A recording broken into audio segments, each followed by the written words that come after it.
This is the DJI FPV in 2024.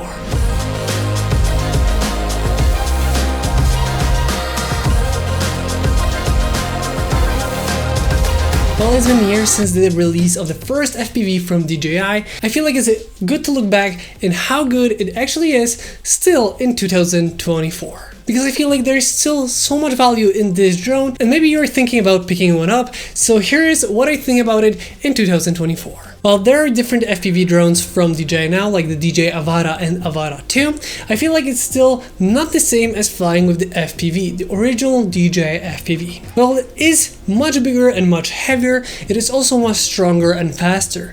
There is benefits of it being heavier and also the benefits of it being stronger. Just the propellers themselves are much bigger than on the Avatas. And it's definitely much more powerful, much more faster, and also much more heavier. But that actually means that it can actually withstand higher wind situations, where the Avata is not always the one to use because of the higher wind situations, and I had plenty of situations when I didn't even start, or if I did start, I would actually find myself seeing the Avata being like this and fighting for his life not to fall out of the sky.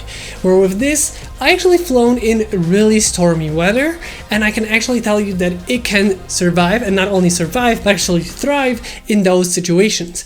Literally, I would be zipping through one way, and then the other way I would be fighting, but it would still be going and still pushing so hard. So it's definitely a great drone for the situations when you're outdoors, and pretty much any wind, this should be fine. And that's because of its strength in terms of the motors, the size, the propeller size, and also just because it's a little bit heavier, the wind is not going to be as effective on it as on something like Avata. Thanks to this, you can really push it much faster and much harder than something like the DJI Avata. It's still not the same as building your own FPV drone, but I personally am not a person that wants to play with that. I'm not the person that is gonna play around with building their drone and maintaining the batteries. I want something that is much simpler and easier to use, something that you can dip your toes into the FPV world without having to learn how to solder things, how to do with the voltage in the batteries. This is much better for someone that is looking to try FPV, get into it and start flying at a significantly cheaper price than something like Avata 2. This was my jumping in point for FPVs. And while now I have different FPVs, for example, I use the DJI Avata,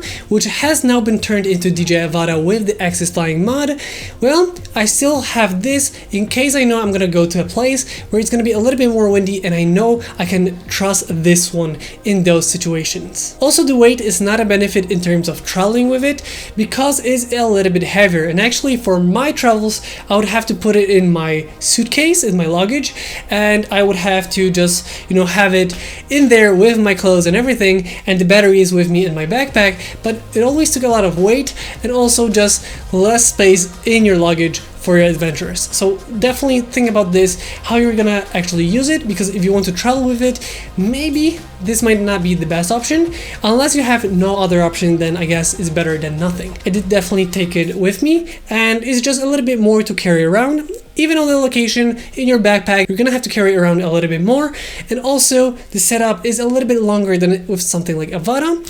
Here you actually have to put the propellers on, and also in my case I use an action camera on top. As you can see, I have the little holder, and thanks to this I have a better video quality, which we're gonna talk about in a second, but thanks to this I have better quality footage from the action camera on top. When I'm ready to start flying, I have to set up my goggles because I use the goggles V2.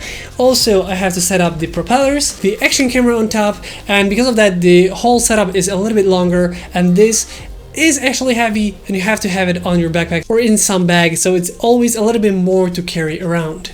Also, because it's a little bit stronger, it's much louder, and you can definitely feel and hear it in there whenever you fly it. So keep that in mind, and it's better to fly it in more open spaces. It definitely cannot be flown like a Cinewhoop or like Avata, where you can fly a little bit closer to different subjects, but with this you have to keep a little bit more of a distance. And also because it's a design where everything is exposed, I suppose that if you crash with this, well, you can say goodbye to it, or it's gonna be a little bit pricey to fix it because everything is gonna be impacted by the impact, if you know what I mean. But there is no different, like the Cinewhoops, like the Avata and Avata 2, there is no ducts here around the propellers. So it's definitely a different style of a drone. Coming back to the camera aspect of it, it's 4K 60 frames per second, which is really nice, and you can record in D-Cine-like. I would say it's a nice video recording capabilities, but it's not wide enough for me and for many people from what I've heard, and overall it's good for flying, but for making a really good video you probably want to have an action camera on top to have a little bit more wide angle aspect of it in terms of the camera and a little bit more quality. Well, the quality itself is not bad, it's just that the way it's recorded, because it's a little bit more narrow of a shot, it's not the best for professional work. But that is why we actually put an action camera on top and have this be just the footage that I have on my goggles and the action camera on top to get the best footage possible. And with the action camera on top, I'm getting about 6-7 minutes of flight time from each battery when I have the action cameras on top. Another caveat why I don't use the built-in camera for the footage is it doesn't record the gyro data. For example, when I record with an external action camera or with the Avata 1 and 2, the camera also records the gyro data, which you can actually later stabilize in post-production to have the best stabilization that you can possibly get. But with this, you can only record with stabilization that is built in or with no stabilization at all. So it's not going to be as good as with the gyro stabilization. In 2024, I feel like it still has qualities that are really good about it. You still have all the systems from DJI, like the return to home, you can fly it in normal and sport mode, and also in manual.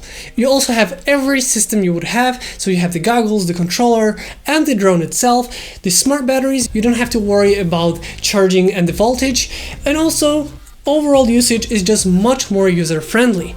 But also because it's a little bit older now, you can actually get it at a nice discounted price. And I feel like it's definitely a great drone for those starting out and wanting to try out FPV. Or for those that maybe want to have something more on a budget and maybe you want to put a action camera on top to have better footage from it. So essentially you can have a really good experience with a drone with this. It all depends on your budget and what you want to do with it.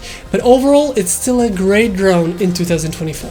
And in terms of the goggles and the controller, I use the setup that was with the FPV originally, which is the DJI FPV controller and the DJI goggles V2. I personally prefer the V2 even when using with the DJI Avata, because just the shape of them fits me a little bit better, and because of that I see much better and just fits and is more comfortable than flying with the goggles 2 or the Integra or the new goggles 3. So these are the goggles and the controller of my choice for the DJI FPV. Overall, I feel like this package is still amazing in 2024 to dip your toes into the world of FPV with all the setup from the DJI, so you're really covered with the smart features and also not being too pricey for something when you want to start into the FPV compared to the competition.